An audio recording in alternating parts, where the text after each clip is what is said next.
আমরা আমাদের মুক্ত চিন্তা কোভিড-19, আমরা এই নিয়ে আমাদের মুক্ত চিন্তায় যারা কোভিড-19 আমাদের সাথে যোগ দিয়েছে, যারা যোদ্ধা, এখানকার করোনার যারা যোদ্ধা আছে, যারা নেপথ্য থেকে কাজ করেছেন, তাদেরকে আজকে আমরা তাদেরকে আমাদের কাছে পেয়েছি এবং আমরা তাদের কাছ থেকে তাদের যে কাজগুলো তারা যেভাবে করেছে আমরা কিছুজন তাদের কাছে জানার চেষ্টা করবো এবং কিভাবে করেছে তারা। প্রথমে আমরা চলে যাব মাহমুদ হাসান অয়নের কাছে। আপনি আপনার আচ্ছা, আমি সালাম আলাইকুম, আমি মাহমুদ হাসান অয়ন, সাহিত্য বিষয়ক সম্পাদক, জাতীয় ছাত্র সমাজ কেন্দ্রীয় নির্বাহী কমিটি ও আহ্বায়ক, নীলফামারী জেলা শাখা। তারপরে চলে যাবো আমি সাগর এর কাছে। আসসালামু আলাইকুম, আমি সাগরের একজন সংস্কৃতি কর্মী, নাট্যকর্মী, এতটুকুই আমার পরিচয়। তারপরে চলে যাবো আমরা হচ্ছে আমাদের মুজাহিদ, ঢাকা কলেজ থেকে। আসসালামু আলাইকুম, আমি মোহাম্মদ ফজলুল মুজাহিদ, ঢাকা কলেজ ছাত্রলীগ। তারপরে চলে যাবো আমরা আরিফ ভাইয়ের কাছে। শুভ সন্ধ্যা, আসসালামু আলাইকুম, আদাব। আমি মোতালিব হোসেন, সহসভাপতি বাংলাদেশ ছাত্রলীগ এবং সাধারণ সম্পাদক নীলফামারী জেলা শাখা। তারপরে চলে যাবো আমরা আমাদের শ্রদ্ধেয় আরমান ভাইয়ের কাছে। আসসালামু আলাইকুম, আমি মোহাম্মদ আরমান হক, আমি একজন স্বেচ্ছাসেবক আর বসুন্ধরা কিংস নীলফামারী 9 নম্বর ওয়ার্ডের সভাপতি। ধন্যবাদ। আমি একটু অয়ন ভাইয়ের কাছে চলে যাবো। অয়ন ভাইয়ের কাছে আমার কিছু প্রশ্ন আছে, আমি আপনাকে কিছু প্রশ্ন করবো। আচ্ছা অয়ন ভাই, আপনারা যে কোভিড-19 এর মধ্যে যে দুর্যোগ, লকডাউন, যে অবস্থা এবং যে সারা বিশ্ব আজকে কেঁপে উঠেছে কোভিড-19 এর উপরে, এবং আমরা সবাই জানি যেভাবে মৃত্যুর হার মৃত্যু বেশি চলছে বর্তমানে, সেই দিক থেকে সেটা উপেক্ষা করে আপনি যে মাঠে নেমেছেন এবং যে আপনি যে তাদের যে দুর্যোগপূর্ণ যে জায়গাগুলো গিয়েছেন এবং অনেক ঝুঁকিপূর্ণ জায়গাগুলো গিয়েছেন, সেক্ষেত্রে আপনার ওই যাওয়ার ব্যাপারে কোনো বাধার সৃষ্টি কি এসেছিল? অনেক ধন্যবাদ। আমি প্রথমত বলতে চাই যে আমি জাতীয় ছাত্র সমাজ, জাতীয় পার্টির ছাত্র সংগঠন এর ব্যানারে আমি নীলফামারীতে ঈদের 200 পরিবারের কাছে শুভেচ্ছা উপহার পৌঁছানো হয়েছিল এবং তারপরে সম্মিলিতভাবে পুরো করোনাকালীন সময় আমি আমার পক্ষ থেকে সাধ্যমতো, যেহেতু স্টুডেন্ট পলিটিক্স করি, আমি আমার পক্ষ থেকে যতটুকু সম্ভব মানুষের পাশে দাঁড়ানোর চেষ্টা করেছি। এবং আপনি যে প্রশ্নটি করছিলেন সেটি হচ্ছে যে আমার কোনো বাধার সম্মুখীন হয়েছে কিনা। হ্যাঁ, আমরা অবশ্যই কিছু ক্ষেত্রে বাধার সম্মুখীন হয়েছি, বা আমাদের বাধার চেয়ে যারা করোনা আক্রান্ত আছেন তারা বেশি বাধাগ্রস্ত হয়েছিলেন কিছু কিছু বিষয়। যেমন আমি কোট করতে চাই, নীলফামারী মেডিকেল কলেজে হাসপাতাল, নীলফামারী হাসপাতালে আমার সামনেই, সদর হাসপাতালে একজন রোগী বলা যায় আমার হাতেই মারা গেছে। আমি নিরাপদ দূরত্বে ছিলাম।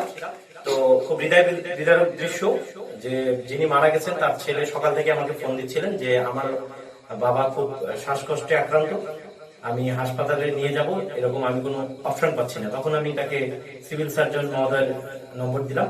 সিভিল সার্জন মহোদয়কে তিনি কল করলেন। কল করার পরে ওখান থেকে বলা হয়েছে যে আমাদের হাতে অ্যাম্বুলেন্স নাই। অবশেষে হাসপাতালে নিয়ে আসার আগেই আনতেই রোগীটি মারা গেল। আমি তার চাক্ষুষ সাক্ষী। তো এক্ষেত্রে বলবো যে আমাদের চিকিৎসা ব্যবস্থা আরো ডেভেলপ করার দরকার আছে এবং নীলফামারীতে আরো চিকিৎসা ব্যবস্থাটা, অন্ততপক্ষে কোভিড-19 এর যে চিকিৎসা ব্যবস্থাটা এটা আরো জোরদার করা উচিত। এক্ষেত্রে আমি বলবো আমাদের বাধার চাইতে এই বাধাটা বেশি আমার চোখে মনে হয়েছে, দৃষ্টিকোণ লেগেছে। এবং আমি চাই সে দৃষ্টিকোণ থেকে আরো আমাদের সোচ্চার হওয়া দরকার এবং আমাদের চিকিৎসা ব্যবস্থাটা উন্নত করা দরকার। আচ্ছা, আপনার কাছে এমন কোনো ব্যাপার লেগেছে যে জিনিসটা আপনার কাছে খুব হৃদয় বিদারক, বা দেখা যাচ্ছে যে আপনি খুব মর্মাহত, যেটা দেখে হয়তো আপনার কাছে যে খুব মর্মাহত ভাবে আপনার কাছে মনে হয়েছে এবং আপনি যেটা চিন্তাও করতে পারেননি কখনো আপনার সামনে এরকম ঘটনা করতে পারে, এরকম ধরনের কোনো কি আপনার কাছে কোভিড-19 এর চলাকালীন অবস্থা, লকডাউন অবস্থায় এরকম ধরনের হয়েছে কি আপনার? জি, আমার চোখের সামনে আমি তো ওই ঘটনাটাই কোট করলাম যে একজন পেশেন্ট সকালে বললেন শ্বাসকষ্ট হচ্ছে, হাসপাতালে আনতে মারা গেলেন, আমার সামনেই মারা গেলেন, নিথর দেহ পড়ে আছে ইমার্জেন্সি রুমে।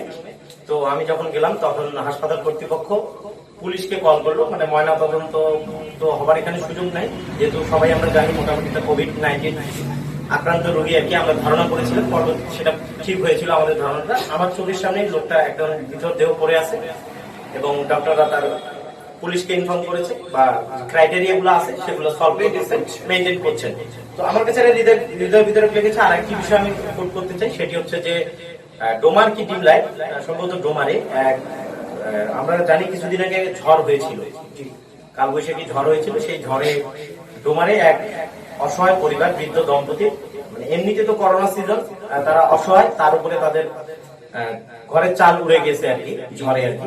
তো সেক্ষেত্রে আমার কাছে একটা মানে আমি ফেসবুকে আপনি কি আমফানের কথা বলতেছেন? জি জি জি আমফানের কথা বলতেছি। আমফানের কথা বলতেছেন আপনি? আমফান কিংবা তার আগে আর কি। যাই হোক, আমি যে কোনো ঝড় হোক, প্রাকৃতিক দুর্যোগ, সেখানে আমাকে ফেসবুকে আমি পোস্ট দেখলাম। পোস্ট দেখার পরে যে অসহায় বৃদ্ধ দম্পতির ঘরের চাল উড়ে গেছে ঝড়ে, তাদের দেখার কেউ নেই, এবং লোকাল যারা পলিটিশিয়ান আছে বা জনপ্রতিনিধি আছেন কেউ এগিয়ে আসছে না। সেক্ষেত্রে আমার পক্ষ থেকে যতটুকু সম্ভব আমার প্রতিনিধির মাধ্যমে আমি সেখানে খাদ্য সহায়তা পাঠিয়েছি এবং যতটুকু সম্ভব খবরাখবর রাখার চেষ্টা করেছি। এটা আমার কাছে খুব হৃদয় বিদারক লেগেছে আর কি। আর আপনার সম্বন্ধে আমাদের আরেকটা জানা আছে, যে জিনিসটা হচ্ছে আমার খুব কৌতূহল হচ্ছে যে আপনি একজন কবি সাহিত্যিক। এটা আমি শুনেছি, বাইরে শুনেছি, আপনার মুখ থেকে হয়তো শুনিনি কখনো, কিন্তু আমি এটা বাইরে শুনেছি আপনি একজন কবি সাহিত্যিক। এবং পাশাপাশি আপনার একটা নিউজ, আপনার একটা ইয়ে আছে, নিউজ আপনার একটা আছে। নিউজের নামটা কি, এবং আপনি কি আসলেই কি আদৌ কবি সাহিত্যিক মানুষ, যে কবি সাহিত্যিকটা আপনি পরিচয়টা লুকিয়ে রেখেছেন, যে আপনি গোপন ভাবে রেখেছেন, এটা কি সত্য? প্রথমত বলতে চাই, হ্যাঁ, আমি একটা পত্রিকার সাথে আছি, যোগাযোগনিউজ.com, এটার আমি সম্পাদক হিসেবে আছি। আর কবি সাহিত্যিকের যে বিষয়টা বললাম, মূলত পৃথিবীর সব মানুষই কবি। সুপ্ত অবস্থায় প্রত্যেকটা মানুষের মাঝে বিভিন্ন চিন্তা, কল্পনা, ইচ্ছা, স্বপ্ন আছে। প্রত্যেকটি মানুষই পৃথিবীর কবি। বলা যায় আমাদের স্বাধীনতার প্রেক্ষাপটে যেমন বঙ্গবন্ধু শেখ মুজিবুর রহমান একজন কবি, কারণ তিনি যে আহ্বানে মানুষকে একত্রিত করেছিলেন, স্বাধীনতা হিসেবে গড়ে তুলেছিলেন, উদ্বুদ্ধ করেছিলেন স্বাধীনতা অর্জনে, তিনি সবচেয়ে বড় কবি আমাদের বাংলাদেশের প্রেক্ষাপটে। তো সে বলতেছি, সেই দৃষ্টিকোণ থেকে ধরতে গেলে আমি অবশ্যই একজন কবি কিংবা সাহিত্যিক। আমার মনের কথাগুলো আমি একটু জাস্ট গুছিয়ে লিখি বলে আমি কবি সাহিত্যিক, কিন্তু একজন সাধারণ মানুষ গুছিয়ে লিখতে পারেন না জন্য তিনি কবি সাহিত্যিক নন। এতটুকু পার্থক্য আমার কাছে মনে হয়। ধন্যবাদ মাহবুব হোসেন অয়ন থেকে। এবার আমরা চলে যাবো সাগরিনের কাছে।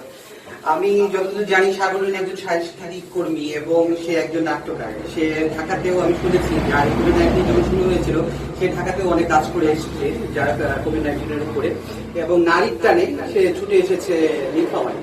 তো আপনার কাছে আমার এই প্রশ্নটা থাকছে যে আপনি ঢাকাতে যে কাজ করলেন, ঢাকাতে কাজ করার পরে আপনি আসলে আপনার কাছে কি মনে হলো যে আপনি ঢাকা থেকে দৌড় দিয়ে ছুটে এসেছেন, চট করে ওই সবকিছু বন্ধ অবস্থায় কিভাবে আপনি আসলেন, কিভাবে আপনি এখানে এসে আপনি এখানে যোগ দিলেন, যোগ দিয়ে আপনি আমাদের নীলফামারীর মতো জায়গায় এবং আমাদের এই অঞ্চলের মধ্যে যে আপনি যে আপনার যে কাজগুলো, কর্মকাণ্ডগুলো করেছেন, এবং এই বিষয়টা আমি আপনার কাছে একটু জানতে চাচ্ছি আপনার কাছ থেকে।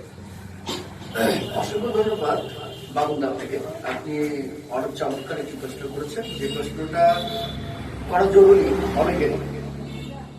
আমি যখন ঢাকায় থাকছি, যে মুহূর্তটা আমার ছিল কোভিড-19, তো এখানে আমাদের যখন ঢাকায় লকডাউনটা শুরু হয়েছে, যখন আমরা এই ভাইরাসটা সম্পর্কে তথ্য পেয়েছি যে ভাইরাসটার বেসিকটা এটা কিংবা সোয়াসে একটা রোগ, তখন আমি চিন্তা করেছি যে আমি ঢাকায় না থেকে যদি আমার শহরে থাকতে পারি, শহর থেকে যদি আমি কাজগুলো করতে পারি আমাদের শহরের মানুষের জন্য, দিন শেষে এই শহরের আমি একজন মানুষ, এখানে আমার জন্মস্থান, এই শহরটার মধ্যে আমার মানে সবকিছু জড়িত আছে। তো শহরটা সবসময় আমাকে টানে। কিন্তু আপনার তো অনেক সময় শুটিং ছিল বা আপনার অনেক কাজ ছিল, সে সময়টা অনেক দেখা যাচ্ছে যে আপনি পেন্ডিং, ওই সময় দেখা যাচ্ছে আপনার অনেক সময় শুটিংটা চলছিল, আপনি তো নাটকের কাজ করেন, আপনি নাটক চলছিল, সিরিয়াল চলছিল, সেক্ষেত্রে আপনি সেই সময়টা কি করছিলেন ওই সময়টা? আমি যখন কাজ করেছি তখন তো করোনাটা প্রকাশিত হয়েছে, আমরা জেনেছি আমাদের ঢাকায় বেশি। তারপর যখন আমাদের নীলফামারীতে হয়েছে, সেই মুহূর্তটা আমি চিন্তা করেছি যে আমার কাজগুলো যদি ক্যান্সেল হয়ে যায়, আমার শহরে থাকাটা জরুরি। তো আমি দেখেছি আমার শহরে অসংখ্য মানুষকে ধন্যবাদ দেওয়া জরুরি যারা কাজ করেছে, যেমন আরবান ভাই। আমি আমাদের ক্ষুদ্র প্রয়াস নামে যে সংগঠনটি আমরা করেছি একটা ফেসবুক গ্রুপ, সেখানে আরবান ভাইকে আমি একটা কল দিয়েছি, ভাই আমাকে থাকতে হবে আমার এখানে, তো ভাই চলে এসেছে। আরিফের তো ভূমিকা অন্যতম ছিল। আরিফকে আমি যখন বলেছি যে আরিফ আমাদের এই প্ল্যানিংটা আছে, আমরা কালকে এটা করতে চাই, সে কিন্তু নিজে যতগুলো কাজ ছিল না কেন সে ওগুলোকে অতিক্রম করে আমার কাছে এসেছে। এবং আমরা আমাদের ক্ষুদ্র প্রয়াসে আমরা কয়েকজন কাজ করেছি। মোজাহিদ, সে হচ্ছে যে ঢাকা কলেজে স্টাডি করছে, ছাত্রলীগের সঙ্গে তার সম্পৃক্ততা আছে। তারপরে হচ্ছে যে শুভ ছোট ভাই, মরণসঙ্গে যে বাসা, ও খুবই ভালো ছেলে। এখানে আমাদের বড়ফুলের হচ্ছে যে জীবন আছে। তো আমরা আমার ছোট ভাই আছে মারুফ। তো আমরা টোটাল 6-7 জন মিলে একটা টিম করি। এবং আমাদের শহরে আমি শুরুতে দেখেছি সেফ ফাউন্ডেশনের ভূমিকা অন্যতম।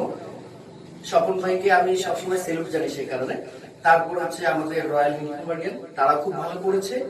করোনা ব্রিগেড তারা ভালো করেছে, এবং আমি দেখেছি যে মাহমুদ হাসান মাহমুদ সেও শুরুর দিকে খুব ভালো একটা করেছে, কিন্তু ঢাকায় তার একটা শিডিউল থাকে, জরুরি কাজ থাকার সুবাদে সে ঢাকায় ওখানে থাকতে হয় তাকে, তারপরে সে কিন্তু কাজ করেছে।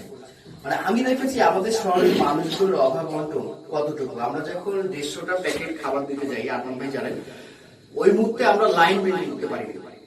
মানে মানুষ ভুলে গেছে যে করোনা আছে, মানুষকে খাইতে হবে, বাঁচতে হবে। মানে পেটের ক্ষুধায় তারা ডিস্টেন্সটা বজায় রাখতে পারেনি পারেনি।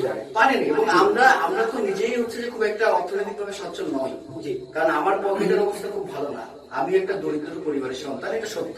সরাসরি বলতে কিন্তু আপনি দরিদ্র পরিবারের সন্তান হয়ে তো আপনি এগিয়ে আসছেন, এবং আপনার পকেটে যা ছিল তাই দিয়ে আপনি এগিয়ে আসছেন। আমাদের জায়গা থেকে যা ছিল, ছোট ভাইদের আমি বলেছিলাম যে তোমরা তোমাদের জায়গা থেকে যতটুকু এখানে কন্ট্রিবিউট করা সম্ভব হয় তারাও দিয়েছে, এবং আমরা আমাদের শহরের যারা মাথা, যারা নেতৃত্ব দিচ্ছে, এবং পরবর্তীতে তারা হয়তো আমাদের শহরটাকে চালাবে, এটা আমরা তাদের কাছে আশা করছি। এই মানুষগুলো অসংখ্য মানুষের সহযোগিতা আমাদের অনুপ্রেরণা জুগিয়েছে, এবং অসংখ্য মানুষের সহযোগিতা আমরা পাইনি, সেটাও আমাদের জন্য একটা দুঃখজনক ব্যাপার। এবং আফসোস লাগে আমাদের শহরে যারা অন্যায় অবিচার খারাপ কিছু করছে, একতন্ত্র করছে, তাদের জায়গাগুলো সবসময় আমাদের শহরে থাকছে, এটা একটা আমাদের জন্য সবচেয়ে খারাপ ব্যাপার। জি জি জি। দিন শেষে আমাদের যোগ্য নেতৃত্বের অভাব। আমাদের শহর এখন পর্যন্ত কিছু কিছু যোগ্য মানুষকে পেয়েছে, সেটা আমাদের জেলার জন্য সারা জীবনের জন্য একটা বিশাল ব্যাপার। কিন্তু কিছু কিছু জায়গায় অযোগ্য ব্যক্তিরা জায়গা দখল করে নিচ্ছে, এবং তারা শুধু রাজনীতি নয়, সংস্কৃতি থেকে শুরু করে ব্যক্তি স্বাধীনতা নষ্ট করার জন্য এই আমলাগুলো যথেষ্ট। এই আমলাগুলো যতদিন আমাদের সমাজে থাকবে, আমাদের শহরে থাকবে, আমাদের শহর মানে আমাদের শহরটা এভাবেই থাকবে। আচ্ছা, আমি আপনার আরেকটা বিষয় আপনার সম্বন্ধে আমি যেটা জানি, আমি শুনছি এবং দেখেওছি আপনার ভিডিও ফুটেজ, আমি টিভিতে দেখেছি যে জিনিসটা, সেটা হচ্ছে যে আপনি খালি মানুষ প্রেমী না, পশু প্রেমীও। দেখা যাচ্ছে যে লকডাউনের ক্ষেত্রে আপনাকে দেখা গেছে যে আপনি ওই সময় দেখা যাচ্ছে যে অনেক পশু ক্ষুধার্ত অবস্থায় ঘুরে বেড়াচ্ছিল, ঠিক আপনাকে ওই সময় দেখা গেছে যে আপনি ওই সময় লকডাউনের সময় আপনি তাদেরকে খেতে দিচ্ছেন, ওইটাও কিন্তু টিভিতে দেখা গিয়েছে। যে এটা কি আপনার অন্তর থেকে এসছে, নাকি আপনি কি পশুকে ভালোবাসেন সেই ক্ষেত্র থেকে এসছে? এখানে তো অনেক বড় বড় লোক আছে, অনেক বড় বড় উঁচু মহল আছে, এবং উঁচুতলা বাড়ি আছে, মানে 9-10 তলা বাড়ি আছে, তারা খালি উপর থেকে দেখে মাস্ক পরে তাকে ওই আপনার কোভিড-19 আমাকে ধরতেছে, এরকম ধরনের। কিন্তু তারা তো ওই পশুপ্রেমী কখনো হয়নি, কিন্তু আপনাকে পশুপ্রেমীর ক্ষেত্রেও দেখা গেছে। তো এই ব্যাপারটা আমার কাছে একটু মনে হচ্ছিল যে একটু ব্যতিক্রম, সাংস্কৃতিক মানুষ। জি, বাবুল আপনাকে ধন্যবাদ। যে পশু মানে সৃষ্টি, পৃথিবীতে আমরা যে সৃষ্টির সঙ্গে আছি, আমরা সৃষ্টি, যাদের জীবন আছে তারাও সৃষ্টি। তো আমরা শুধু মানুষকে নিয়ে যদি ভাবি এই পশুগুলোর কি হবে, এটা একটা ব্যাপার। আমরা দেখেছি, আমরা যখন ইফতার করেছি কোভিড-19 সময়, তো মাঠে যখন আমরা বসেছিলাম, তখন আমরা দেখেছি আমি যখন একটি ইফতারটা ছিটিয়ে দিয়েছি, অনেকগুলো কাক তাদের যে ক্ষুধার আত্মনাটটা আমি বুঝেছি। এবং আমরা প্রতিদিন একটা শিডিউল করেছিলাম যে আমাদের পকেট থেকে আমরা এই ব্যয়টা করব, এবং এই পশুগুলোকে আমরা মানে কাক থেকে শুরু করে কুকুর থেকে শুরু করে এই কুকুরদের আমরা প্রতিদিন রাতে কি করেছি, খিচুড়ি দিয়েছি, এবং এটাই দেখানো হয়েছিল টিভিতে। এবং আমরা কাকটা একটা অন্যরকম ব্যাপার। কাককে পাওয়া যায়, আসলে পাওয়া যায়। কাককে আমরা প্রতিদিন মুড়ি থেকে শুরু করে অনেক কিছু আমরা খাওয়াইছি। জি। আচ্ছা, আমি একটু অয়ন ভাইয়ের কাছে যেতে চাচ্ছি। অয়ন ভাই, আমি আপনার বিষয় একটা ব্যাপারে জানতে চাচ্ছিলাম। জিনিসটা আমি শুনেছি যে বৃদ্ধ একজন মহিলা, তার হচ্ছে সন্তান তাকে ফেলে গেছে, এবং হচ্ছে তাকে কেউ দেখছে না। ইভেন আপনি তাকে কিভাবে তাকে সহযোগিতা করেছিলেন, এবং তাকে কিভাবে তার কাছে ত্রাণ পৌঁছে দিয়েছিলেন, তাকে সবাই ফেলে চলে গিয়েছিল, এই ব্যাপারটা আমি আপনাকে অসংখ্য ধন্যবাদ। আসলে কিছু কিছু দান প্রকাশ্যে করতে হয়, কিছু দান মানে গোপনে করতে হয়। সেই দৃষ্টিকোণ থেকে আমি বৃদ্ধের নাম পরিচয়টা বলতে চাচ্ছি না। তো কিছু কিছু বিষয় আছে, এরকম শুধু একটা না, বৃদ্ধের ব্যাপারে অনেক মানুষই আছে কল করেন, তাদের পরিচয়টা বলা সম্ভব হয় না, এমন একটা অবস্থা, বা তার সন্তান যারা আছে তাদের একটা সামাজিক পরিচয় আছে, আমি কাউকে ছোট করতে চাই না সামাজিক ভাবে। তো সেক্ষেত্রে হচ্ছে যে আমি যতটুকু প্রাইভেসি রক্ষা করার দরকার সেটা রক্ষা করে আমি কিন্তু মানবিক মানে চেতনায় উদ্বুদ্ধ হয়ে আমি ওনাকে সহায়তা করছিলাম। এ বিষয়ে আমি কোনো কৃতিত্ব নিতে চাই না, জাস্ট মানুষ হিসেবে আমার যে দায়িত্ব কর্তব্য আমি সেটাই পালন করার চেষ্টা করছি। এ বিষয়ে আমার এতটুকুনি বলা আছে। ধন্যবাদ। আমরা চলে যাবো, বোঝাই দেখাচ্ছি আমরা সত্যি, আমরা বল, আমরা তার আগে আমি আরেকটু বলতে চাই, আমি আরেকটু যোগ করতে চাই, সেটা হচ্ছে যে আমি সরি, চিন্তাধারা আপনারা বলতেই পারেন, এটা আমাদের একটা আলোচনা সভা, আমরা আলোচনা করছি, সেটা হচ্ছে যে বলার কোনো কিছু নাই। আমরা যখন মানে আমাদের শহরে চিন্তাগুলো করেছি, আমাদের ক্ষুদ্র প্রয়াস, তো আমাদের চিন্তাটা ছিল একটু ব্যতিক্রম ধর্মী। আমরা আমাদের শহরে যারা ভিক্ষুক সেই মানুষগুলোকে আমরা খুঁজে বাইর করেছি। এবং থার্ড জেন্ডার, হরিদের সম্প্রদায়, এই মানুষগুলোকে আমরা চেষ্টা করছি নিজের সম্প্রদায় বলতে হচ্ছে আপনি যাদেরকে আমরা বলি যে হচ্ছে যারা সুইপার, সুইপার যাকে আমরা আঞ্চলিকভাবে বলছি সুইপার, হরিজন সম্প্রদায়, আমরা তাদের বাসাগুলো ভিজিট করেছি। আমাদের শহরে 80টির মতো হরিজন সম্প্রদায়ের পরিবার আছে, এটা আমরা যখন আমরা ভিজিট করতে গিয়েছি তখন বুঝেছি। এবং আমাদের থার্ড জেন্ডারের সংখ্যাও বেশ ভালো এখানে আমাদের শহরে আছে, কিন্তু আমরা অনেকে জানছি না। এটা একটা ব্যাপার, তারাও সৃষ্টি, তারাও মানুষ। তারপর আমার একটা খেয়াল আছে, যেটা আমি হচ্ছে যে ক্যানেলের ওখানে গিয়েছিলাম, 21টা পরিবার যাদের কোনো ভোটার নেই, কারণ তারা হচ্ছে যে ওটার সাথে থাকে, তাদের ভোট নেই। তারা এত মানুষের কাছে ধরেছে কিন্তু কোনো কিছু পায়নি। আমি এটা কিনে আরেকটা ইনফর্ম করেছিলাম, কারণ সে বসুন্ধরা কিংসের সাধারণ সম্পাদক, তার একটা অনেক কিছু মানে সুযোগ থাকে কোনো কিছু দেওয়ার। আমার ব্যক্তিগত ভাবে টাকা পয়সা তো নাই, তাদেরকে দিব। তো যখন আমরা ভিক্ষুকের কাছে গিয়েছি, একটা তাদেরকে আমি বলেছি যে আমরা একটা হচ্ছে যে খিচুড়ির প্যাকেট দেবো। আমরা এই লোকগুলোকে যখন খুঁজে বাইর করেছি, এই মানুষগুলো আমি দেখেছি সকাল থেকে বিকেল পর্যন্ত শুধু একটা প্যাকেট খিচুড়ি খাওয়ার জন্য তারা অপেক্ষা করেছে। এই মানুষগুলোকে অনেকে দেখেন, যেই পরিবারে একবার ত্রাণ পেয়েছে ওখানে মানুষ 5 বার দিয়েছে। এবং যেই এলাকাটার প্রোটোকল বেশি, যে এলাকাটা মানে খাবার দিয়ে নিতে পারে, সেই এলাকাগুলোতে ত্রাণ আমি দেখেছি যে তাদের ত্রাণ করতেছিল। এটা হইতে পারে না, এটা হইতে পারে না। এই যে একবার অসহায় মানুষগুলো, থার্ড জেন্ডারকে কে দেখবে, হরিজন সম্প্রদায়কে কে দেখবে, ভিক্ষুককে কে দেখবে, এগুলোকে কেউ দেখতেছে না। তো আমরা দেখেছি ওদের কষ্টগুলো, সকাল থেকে রাত পর্যন্ত একটা প্যাকেট খিচুড়ি নেওয়ার জন্য তারা ছিল। এটা আমাকে খারাপ লেগেছে, এবং আমরা তাদেরকে খুঁজে বাইর করার চেষ্টা করেছি। এটা আমার কাছে দুঃখজনক ব্যাপার। আমার কাছে যদি টাকা থাকতো, আমি যদি অর্থনৈতিক সচ্ছলতা আমার থাকতো, আমি এই মানুষগুলো কিনে সারা জীবন কাজ করতে চাই, তাদের সঙ্গে থাকতে চাই একজন মানুষ হিসাবে। অর্থনৈতিক সচ্ছলতা আছে, অনেক ব্যক্তি আছে যারা হচ্ছে ওই বললাম তো করিডোর থেকে তারা দেখে, তারা উপর থেকে নেমে আসে না, এটাই সবচেয়ে বড় বিষয়। আচ্ছা, আমি এখন একটু বোঝাই কাছে চলে যাচ্ছি। আমরা সত্যি আমরা এই ছাত্র দল, তাই না?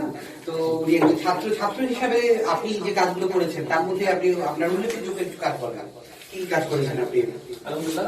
আসলে আমি আমার কথা শুরুতে বলতে চাই যে এটা আমার একটা সৌভাগ্যের ব্যাপার যে আসলে এতগুলো মহৎ মানুষের সামনে যে আমাকে কথা বলার সুযোগ করে দেওয়ার জন্য, এটা আসলে অসংখ্য ধন্যবাদ আমাদেরকে। আসলে ফার্স্ট অফ অল আমি যেটা বলতে চাই যে মানে আমি আমার জাতির সামনে উপস্থাপন করতে চাই যে আসলে কোভিড-19 ইজ নট আ কার্স। কোভিড-19 কোনো অভিশাপ না। বিকজ অফ দ্যাট এটা আমাদের বাংলাদেশে যেসব মানুষ আমরা আছি, বাংলাদেশের মানুষের রিকভার করার যে একটা পাওয়ার, এটা আমাদের বাংলাদেশের মানুষের আছে। কারণ যে আমরা বাংলাদেশের প্রত্যেকটা মানুষই পরিশ্রমী। দেখা যাচ্ছে বাংলাদেশের আপনার 95% মানুষ, 95% উপরে মোর দ্যান আমরা যেসব মানুষ আছি সবাই আমরা আর কি আমাদের হিউম্যান বডি খুব পরিশ্রমের উপরে রিলেটেড। এই জন্য আমার যতটুকু জানা মতে যে আসলে কোভিড-19 এটাকে রিকভার করার ক্ষমতা আমাদের বাঙালির ভিতরে আছে বলে আমি মনে করি। তো আপনার প্রশ্নটা না একটু শুনতে যাচ্ছি। আর আপনি তো ছাত্র হিসাবে যে আপনার যে আর্নিং সোর্স হচ্ছে পকেট মানি, সেই পকেট মানি আপনার কাছে থাকে। আপনার কাছে পকেট মানি থাকা সত্ত্বে আপনি একজনকে কিভাবে সাহায্য করলেন? আপনার এই সাহায্যের টাকাটা আপনি কোথা থেকে জোগাড় করলেন, কিভাবে জোগাড় করলেন? আপনি এখন স্টুডেন্ট মানে হচ্ছে আপনাকে চলতে হয় বাবা মার উপর। ইফ ইউ ডোন্ট মাইন্ড, যেহেতু আমরা মুখে ধরায় কথা বলছি, যেহেতু সত্য কথা আমরা সত্যটা তুলে ধরছি, তো সেহেতু আপনার পকেট মানি যেহেতু আপনাকে বাবা মার কাছ থেকে দিতে হয়, যদি সেক্ষেত্রে আপনি এই এতজনকে সাহায্য করলেন, কি করে সাহায্য করলেন, কার মাধ্যমে সাহায্য করলেন, এবং তার নামটা একটু বলবেন, সেই সৎ মানুষের নামটা আমি শুনতে চাই। ধন্যবাদ আপনাকে এত সুন্দর একটা প্রশ্ন করার জন্য। প্রথমে আমি যদি বলতে চাই যে আসলে এই যে করোনা ভাইরাস, এটা যখন আমাদের নীলফামারীতে অনেক সংগঠন আছে, যেমন silk foundation, 2014 batch, royal Nilphamarian, corona brigade, আমাদের ক্ষুদ্র প্রয়াস, এই গ্রুপগুলো আছে। তো আসলে রয়্যাল নীলফামারিয়ান 2014 এখান থেকেই আর কি করোনার মানুষদের যে সাহায্যের ব্যাপারটা, এই জায়গা থেকে আমার কথা চলা। বিকজ আপনার এখানে 2014 ব্যাচের যেসব ফ্রেন্ড সার্কেল আছে, আমার নিজের 2014 ব্যাচের একজন স্টুডেন্ট, এই জায়গা থেকে আর কি আমার কথা চলা করোনার মানুষের সঙ্গে কথা বলতে সাহায্য করার। তো আসলে আমি প্রথমে যেটা বলতে চাবো যে আমি 2014 ব্যাচ রয়্যাল নীলফামারিয়ান থেকে এই যে করোনা যে বিধ্বস্ত যে মানুষগুলো আছে, এই মানুষগুলো পাশে দাঁড়ানোর যে পথ চলা আমার শুরু হয়, তারপর থেকে ইনস্ট্যান্ট আমার পাশে এখানে আছে নাট্যকর্মী আমার বড় ভাই সাগরের। উনি আমাকে হুট করে সাডেনলি একটা ফোন দেয় যে উনি তখন পসিবিলিটি ঢাকায় ছিলেন, যে উনি আমার অনেক কাছের একটা বড় ভাই, যে উনি আমাকে ইনফর্ম করেন যে মুজিব মানে উনি তো লকডাউন অবস্থা থেকে ঢাকা থেকে এবার জি আমাকে ইনফর্ম করেছে যে মুজাহিদ আমি তো ঢাকায় আছি, তো নীলফামারীর মানুষের তো অবস্থা আমি দেখছি, সো এখানে আর কি আমি একটা ভালো উদ্যোগ নিয়েছি, তো তুমি আর কি কতটুকু তোমার অপিনিয়ন এক্সপ্রেস করতে পারো। তাই বললাম ভাইয়া আলহামদুলিল্লাহ এটা একটা পজিটিভ ব্যাপার, যে ইনশাল্লাহ ভাই আমি নিজেও আছি, আমার যে ফ্রেন্ড সার্কেল যারা আছে তারাও আপনার পাশে থাকবে, ইনশাল্লাহ আমি থাকবো।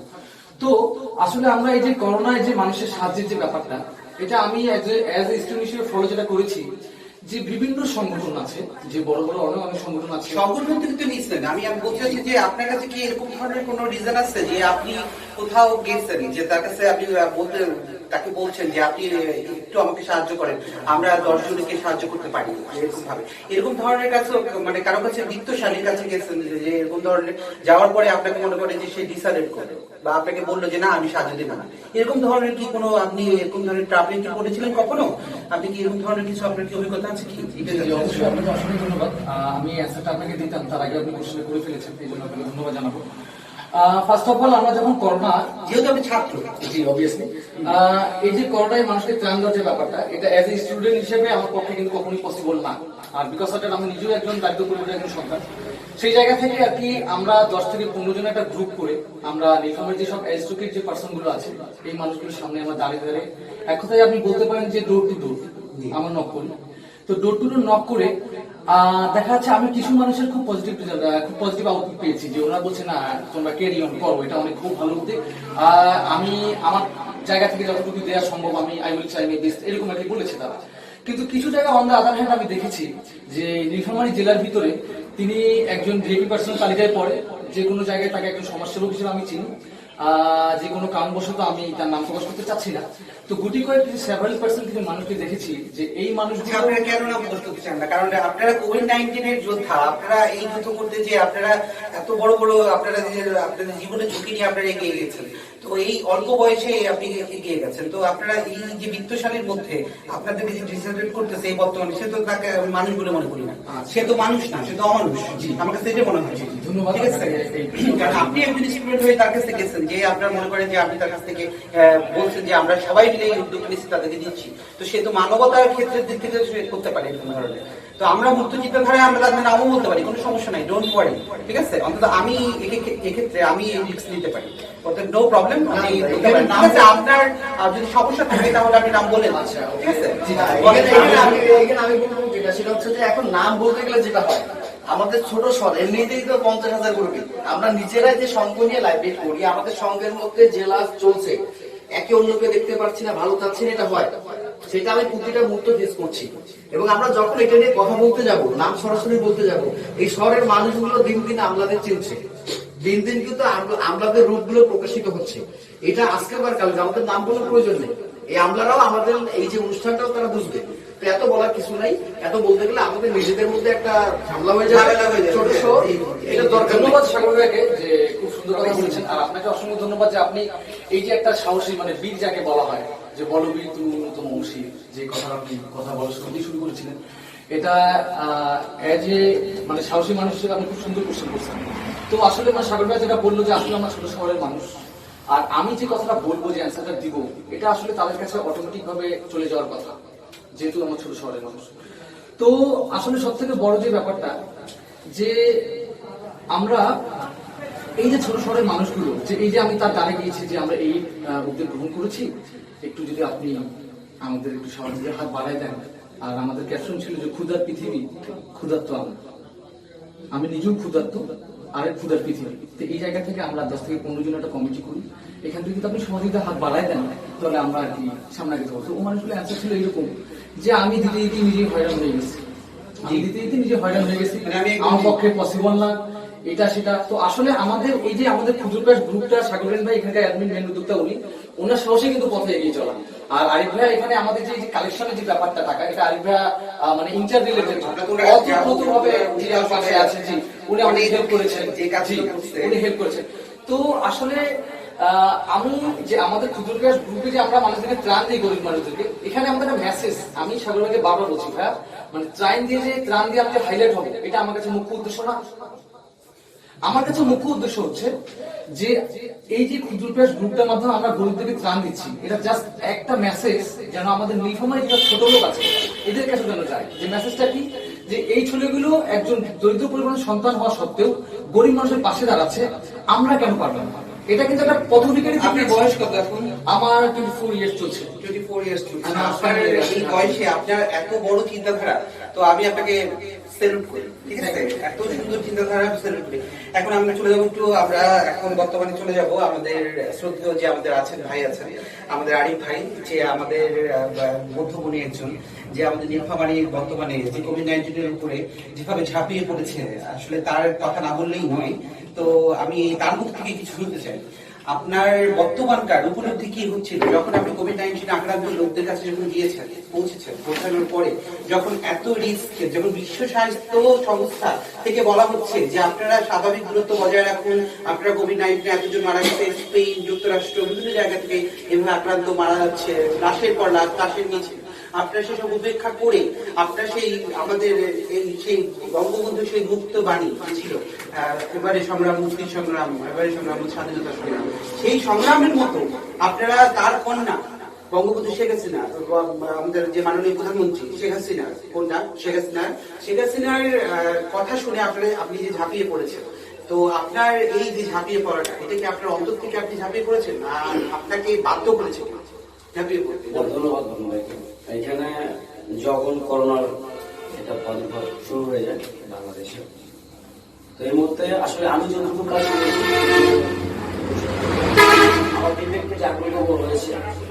আমার কাছে মনে হয়েছে যে আজকে জাতি একটি ক্রান্তির অগ্নি, একটু মহামারী, এই মুহূর্তে আমার অবস্থান থেকে মানুষের পাশে দাঁড়ানো দরকার। এটা মানবিক জায়গা থেকে আমি করছি, কেউ আমাকে অনুপ্রাণিত করেছে কিন্তু বাধ্য করেনি। আমি জানি যে এটা একটা প্রাণ ঝুঁকি, আমার করোনা হইতে পারে আমি মানুষের সম্পৃক্ততায় গেলে, তো তারপরে আমি আমার জীবনের ঝুঁকি নিয়ে আমি মানুষের দ্বার প্রান্তে গিয়েছি, সাহায্য পৌঁছে দিয়েছি, যেমন খাদ্য থেকে শুরু করে। আমরা প্রথমত শুরু করে হ্যান্ড স্যানিটাইজার তৈরি করছি আমরা নিজেরাই।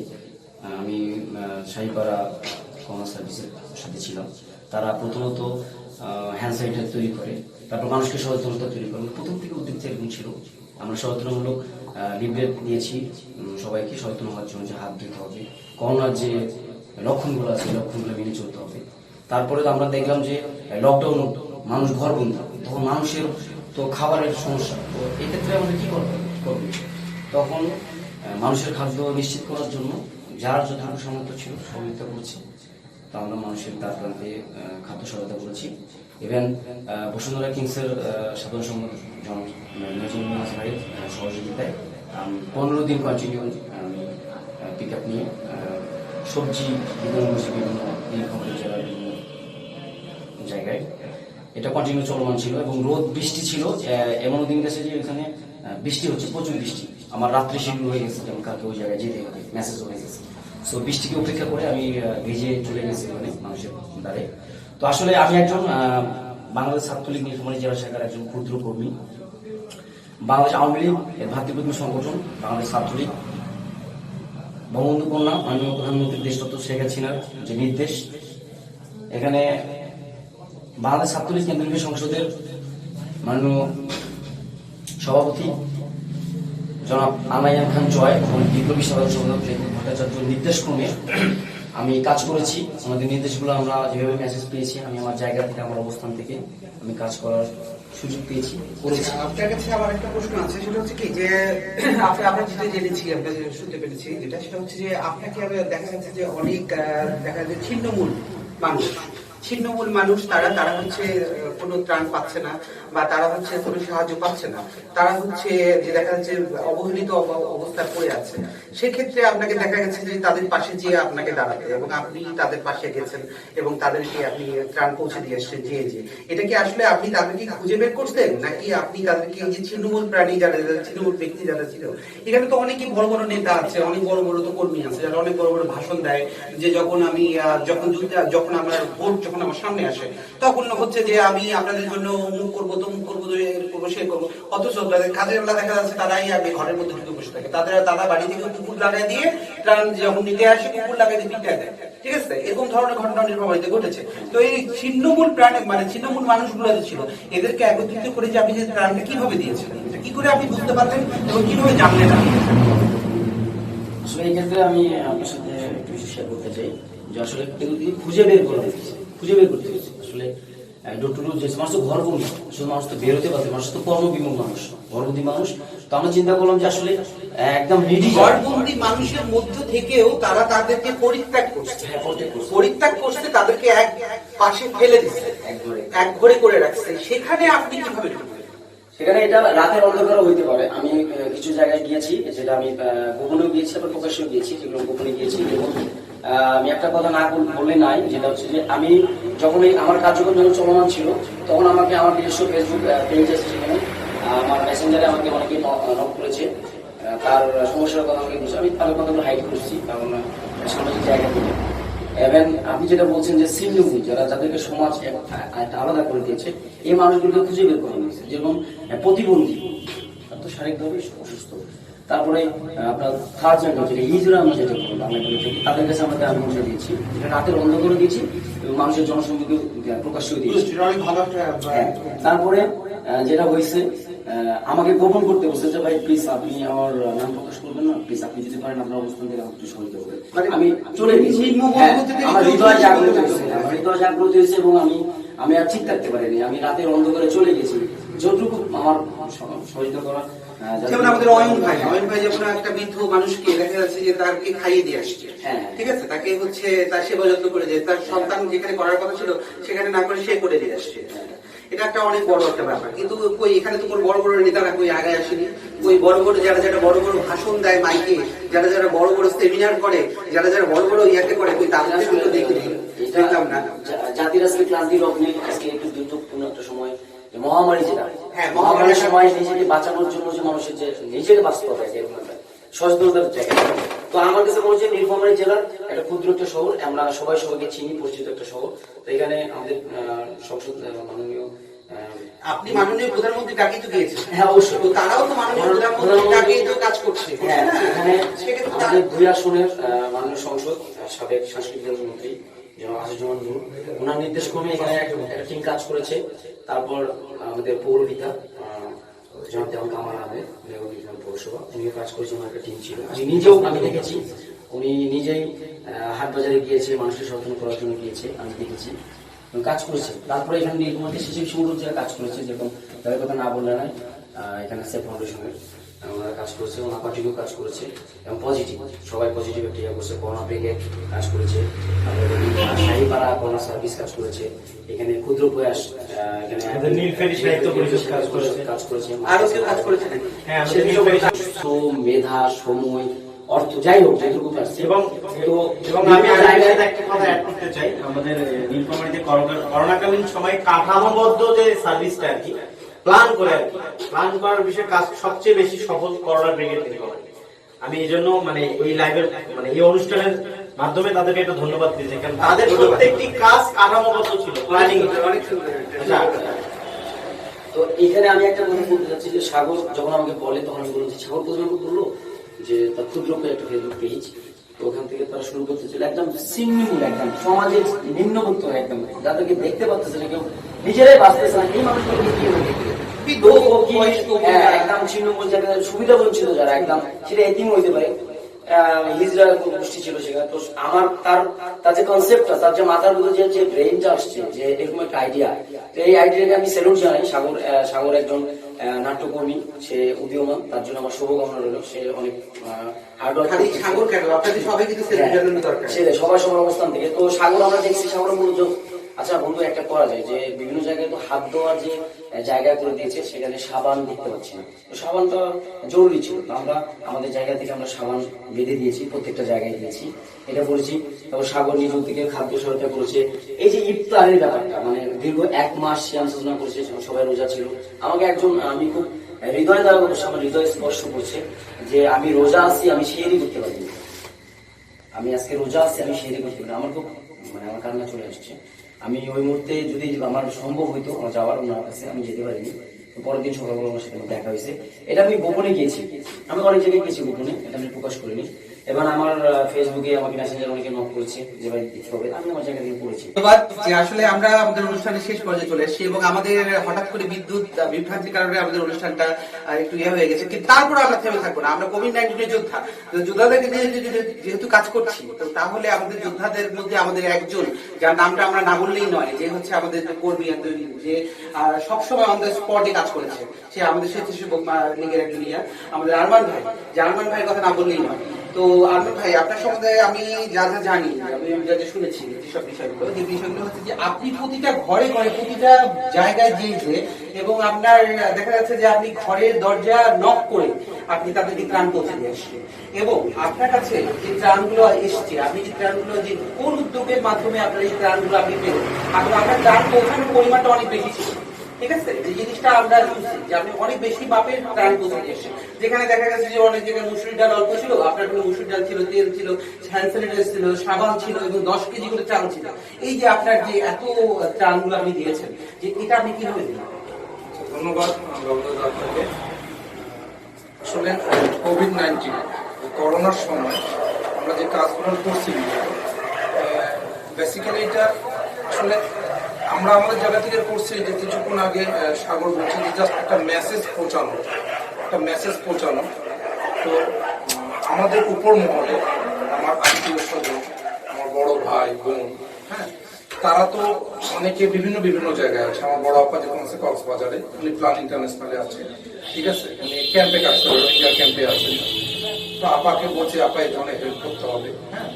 তো কয়জন মহিলা আছে আমাদের, যে এর মাঝে একটু কথা বলি। আমি প্রথমেই জানাই যে আমাদের নীলফামারী 5-5বারের সুযোগ্য মেয়র যেমন কামাল আহমেদ, আমি ওনাকে স্পেশালি ধন্যবাদ জানাই। এই করোনাকালীন সময় নীলফামারীবাসীর জন্য উনি যা করেছে তা বিরাজমান, আমরা সবাই দেখেছি, তা বিরাজমান। ওনাকে অসংখ্য অসংখ্য ধন্যবাদ। আমি আসলে ওনাকে স্যালুট জানাই, যে উনি যে কোনো ব্যাপারে উনার কাছে গেছি যে স্যার এটা করতে হবে, আমাদের এই অসহায় মহিলাগুলো ব্যবসায়ী পুরুষগুলো ছাড়া পড়ছে, ঠিক আছে, কি করতে হবে বল। শুধু উনি কি করতে হবে বল, লিস্ট দিছি, কি কি পণ্য দিব উনাকে দেখাইছেন, উনি প্যাক করে সঙ্গে সঙ্গে বলছে যাও বাসায় পৌঁছায় দিয়ে। তারপর আপনি বাড়তি কিছু কিছু জিনিস দিয়েছেন, দেখা গেছে যে আপনার বিভিন্ন জায়গায় 2 কেজি 3 কেজি আমি 5 কেজি করে আলু দিয়েছি।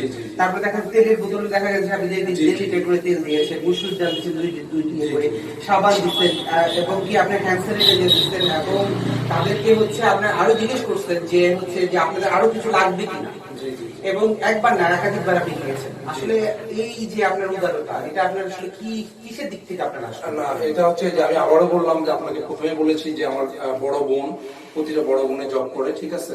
তো তারা তো আসলে ওইভাবে করে মানুষ সিলেক্ট করতে পারবে না যে কাকে দিতে হবে না দিতে হবে। দেন আমি যখন কথা বলছি যে এই অসহায় মহিলাগুলো, এদেরকে এই জিনিসটা পৌঁছাতে হবে, ফার্স্ট মেসেজ যে তাদেরকে সবাইকে সচেতন করানো হয়েছে যে এটাই করোনা থেকে বাঁচার একমাত্র উপায় হচ্ছে নিজেকে সচেতন থাকতে হবে। আমি আমাদের গ্রামে, আমাদের মহল্লায় 9 নম্বর ওয়ার্ডে, আমাদের কলোনিতে ফার্স্ট ড্রেন পরিষ্কার করছি।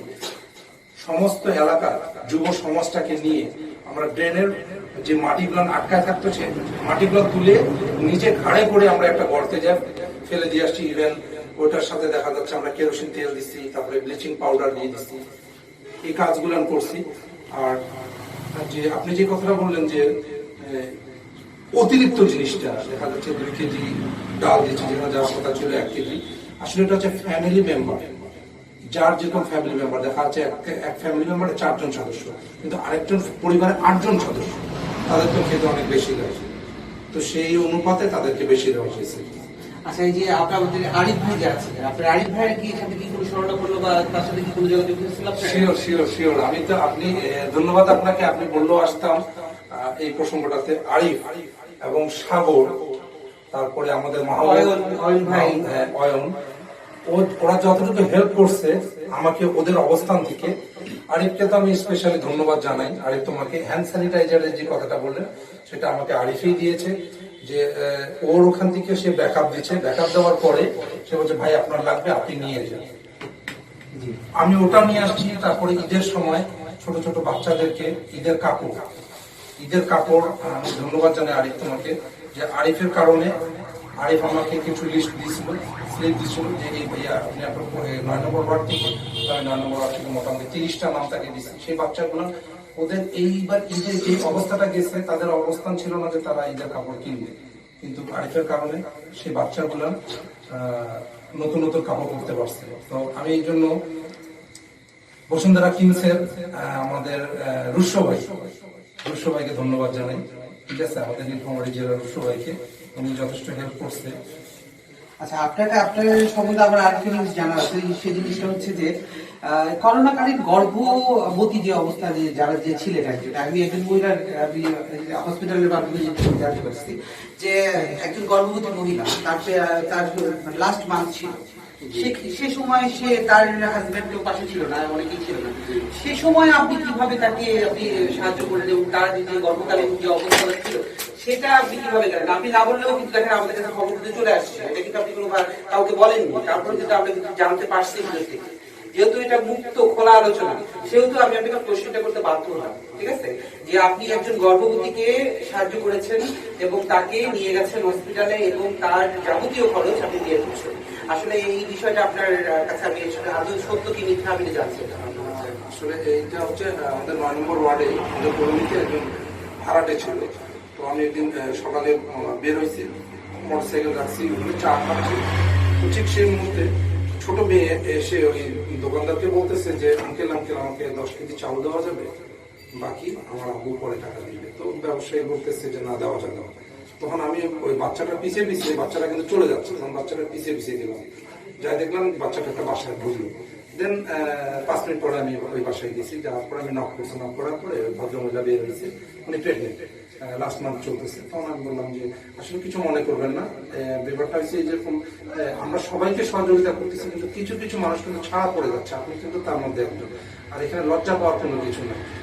তখন বলার পরে উনি কিন্তু আসলে বলতে যাচ্ছে না, তারপর খুব মানে ইতস্ত বোধ করতেছে। তারপরে আমি কি করলাম, 10 কেজি চাল, তেল 2 কেজি, মসুরের ডাল, আলু, লবণ, পেঁয়াজ, মরিচ, কিছু কাঁচা তরকারি আমাদের আরিফের সমন্বয় করে আরিফকে ডেকে ফোন করে বললাম যে তোমার যে গাড়িতে করে তুমি সবজি দিচ্ছ, আমাকে কিছু সবজি দিতে হবে। বলছে ভাইয়া আপনি তাহলে একটু চলে আসলে। পরে আমি যে গাড়িতে করে থেকে ও পলিথিনে করে আমাকে অনেক সবজি দিল, সেই সবজিগুলো নিয়ে আসে আমি তার বাসায় পৌঁছে দিচ্ছি। একটা মুভমেন্টে তার ডেলিভারির সময় চলে আসছে, ডেলিভারির সময় আসছে। দেন আমাকে উনি ফোন দিচ্ছে ভদ্রমহিলা যে ভাইয়া এই ঘটনা। দেন তাকে আমি মেডিকেলে নিয়ে গেছি, যাওয়ার পরে সিভিল সার্জন মহোদয়ের সাথে কথা বলে তার ডেলিভারির ডেটটা আমি ওখানে কনফার্ম করাই নিচ্ছি। আর আমাদের আরিফ সহযোগিতা নিয়ে আমি সমাজসেবা থেকে কিছু ওষুধের ব্যবস্থা, যেটা মেডিকেলে লাগে, সেই ওষুধের ব্যবস্থাটা আমি করে দিয়েছি। আমাদের আরিফ ভাই হচ্ছেন কি বলবো সব দিকে আছে। ওই ভদ্রমহিলা মেডিকেল থেকে আসার পরে রমজান মাসে মেডিকেল থেকে যখন বাসায় আসছে, আসার পরে একদিন আমাকে ফোন দিয়ে বলছে ভাইয়া বাচ্চার নামটা আপনাকে রাখতে হবে। তারপরে আমি আরিফকে ফোন দিলাম যে আসলে এটা কিন্তু আমি শুধু গেছি, কিন্তু মেন সহযোগিতা করছে তো আমাকে আরিফ। আমি আরিফকে বললাম আরিফ বাচ্চাটার নাম কি রাখা যায়, তখন আরিফ আমাকে বললো ভাইয়া বাচ্চাটার নাম রাখেন স্নিগ্ধা। তখন আমি তার মাকে বলে দিলাম যে তার বাচ্চাটার নাম রাখেন স্নিগ্ধা, এখন সে স্নিগ্ধা নামে পরিচিত। আপনাকে অসংখ্য জি, ধন্যবাদ। বাদল দাদা, আমি এক মিনিট সময় চেয়ে নেব। যেহেতু এখানে আমাদের আরিফ ভাই আছেন, নীলফামারী জেলা শাখা ছাত্রলীগের সহসভাপতি, ওনাকে ব্যাপারটা আমি বলতে চাই যে যেহেতু আমাদের মাননীয় প্রধানমন্ত্রী শেখ হাসিনা ওনাকে মাদার অফ হিউম্যানিটি, যাকে মা বলা হয়, এই উপাধিটা দেওয়া হয়। জি, জাতির মা বলা হয় ইনস্টা থেকে। তো আমি আরিফ ভাইকে বলবো যে আমাদের এই যে ক্ষমতাসীন দলের যেসব নেতা যারা আছেন, তাদেরকে আমি বলতে চাই যে আমাদের যে নেত্রীকে যে মানবতার মা বইয়ে দেওয়া হয়েছে, তো আমাদের নেত্রী যে সৈন্যরা আছে, যে সন্তানগুলো আছে, তারা যেন আমাদের যে মানবতার মায়ের যে উপাধিটা, এটার মর্যাদা যেন রাখে, এইভাবে যেন তাদের দায়িত্ব পালন করে যেতে পারে। এই অনুরোধটা আমি একজন সাধারণ ছাত্র হিসেবে অনুরোধ করবো আরিফ ভাইয়ের মাধ্যমে যেন এটা কেন্দ্রীয় পর্যায়ে পর্যন্ত চলে যায়, এটা আমি আশা করি আর কি। আসলে আমি আপনাদেরকে কি বলবো, আবার বলার কোনো শেষ নাই। আমি নিজেও খুব গর্বিত যে আপনাদেরকে পেয়ে, আজকে আমি আপনাদেরকে পেয়েছি, আপনাদের সাথে কথা বলতে পারছি এবং আমি জানতে পারছি যে আপনাদের করোনা সম্পর্কে, আপনারা করোনা ভাইরাসে কিভাবে ঝাঁপিয়ে পড়ছেন। আসলে আপনারা হচ্ছেন গর্বিত মায়ের সন্তান এবং আপনারা হচ্ছেন রত্নগর্ভ।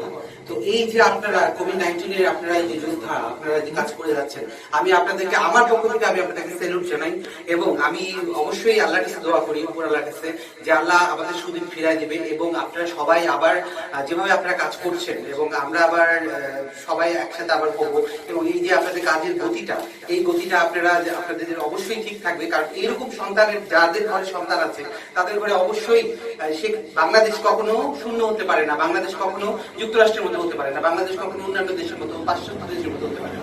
সেইটাই আমার বিশ্বাস এবং আমি আজকে সেটা আমি তার প্রমাণ পেলাম। আমি আসলে আপনাদের এই আরমান ভাই, আরিফ ভাই, তারপরে হচ্ছে মুজাহিদ ভাই, আমাদের নাট্যকর্মী ভাই, যে আমাদের সাংস্কৃতিক কর্মী আছেন, ওনার যে অবদান, তারপরে অয়ন ভাই যে তার যে কাজের যে ধারা, আমি যা শুনলাম, আমি শোনার পর সত্যি আমি মন্ত্রমুগ্ধ। তো আমি আপনাদের সবাইকে ধন্যবাদ জানাই। ধন্যবাদ জানাবো না আপনাদেরকে, আমি করজোরে আমার তরফ থেকে আপনাদের সবাইকে আমার আন্তরিকভাবে ধন্যবাদ জানাই এবং ধন্যবাদ জানিয়ে আজকে আমাদের ছোট্ট অনুষ্ঠান এই কোভিড-19 এর উপরে আমরা যে অনুষ্ঠানটি আমরা যে অনুষ্ঠানটা শুরু করেছি এবং আমরা এই অনুষ্ঠানটা আমরা দীর্ঘায়িত ভাবে করতে পারি, এই সহযোগিতা আমরা সবাই চাচ্ছি। এবং আমাদের অনুষ্ঠান আপনাদের কেমন লাগলো এবং আপনাদের কেমন লাগছে, আমাদের সাপ্তাহিক আমাদের আয়োজন থাকবে এবং আমরা প্রতি সপ্তাহে আমরা একসাথে হব এবং আমরা এই বিষয়গুলো নিয়ে আমরা আবার সবাই একসাথে আলাপ করবো এবং জানবো, শুনবো কিভাবে তারা কাজ করছে এবং তারা কিভাবে তাদের দিনগুলো কেটেছে। তো সবাইকে ধন্যবাদ জানিয়ে আজকের অনুষ্ঠান এখানে আমি আরেকটু যোগ করবো, সেটা হচ্ছে যে করোনা হইলে মারা যাবে, করোনা হইলে মানুষ মারা যাবে, এটার কোনো ভিত্তি নাই। এটা আগেই বলে দিয়েছি। আমাদের দেশে মৃত্যুর হার 1% বুঝতে পারে। তো আমরা সতর্ক থাকতে চাই, আমরা সবসময় মাস্ক পরতে চাই, মাস্ক আমার আছে, সকলেরই মাস্ক আছে, আমরা সতর্ক থাকতে চাই, এটা আমাদের চাওয়া, সবাই সতর্ক থাকবে। জয় হোক মানবতা। এখানে 1 মিনিট অবশ্যই দর্শকের উদ্দেশ্যে বলতে চাই, আসলে সাগরের সাথে আমি একমত। আসলে করোনার যে প্রতিষেধক ওষুধটা আমি মনে করি নিজের কাছে, যদি আপনাদের কারো মনে হয় যে হ্যাঁ আমার এরকম লক্ষণগুলো দেখা দিয়েছে, তাহলে আপনি সাথে সাথে ডাক্তারের পরামর্শ নেবেন, আপনি হেল্পলাইনে ফোন দিবেন, ডাক্তারের সহযোগিতা নেবেন। পাশাপাশি গরম পানি, লেবুর রস, আমি মনে করি এটা কন্টিনিউ যদি আপনি করতে পারেন, আমার মনে হয় এই করোনা রোগের প্রতিষেধক আপনি সেভ হোমে থাকেন, আপনি একা থাকেন, দেখবেন যে 14 দিনের মধ্যে আপনি পুরোপুরি সুস্থ হবেন। আর দর্শকের উদ্দেশ্যে বলতে চাই একটা কথা, যে আগামীকাল হয়তো পরশুদিন আমি কিছু মাস্ক আমি বিভিন্ন শহরের বিভিন্ন পয়েন্টে দিব, হ্যাঁ, যেরকম আপনার সচেতনমূলক কিছু বক্তৃতা দিব আমি জনগণের উদ্দেশ্যে, যেখানে জনসংক্ষিপ্ত একটা এলাকায় বিভিন্ন জায়গায় মানুষ সামাজিক জায়গা থেকে সামাজিক দূরত্ব বজায় রেখে স্বাস্থ্যবিধি মেনে জনসচেতনমূলক যে কথাগুলো বলা দরকার আমি বলবো। এই পয়েন্টগুলো আমি বলতে চাই, চৌরঙ্গীর মোড়, আমাদের বঙ্গবন্ধু চত্বর পিসির মোড়ে এখানে, এবং পৌর সুপার মার্কেট এবং ট্রাফিক রোড। আমি দর্শকদের উদ্দেশ্যে বলতে চাই, আমরা এই কার্যক্রম পরশু দিন ইনশাআল্লাহ শুরু করবো, আমার সাথে আমার টিমটা থাকবে। ধন্যবাদ সকলকে, সকল জন্য শেয়ার করতে ভুলবেন না কিন্তু। জয় হোক মানবতা।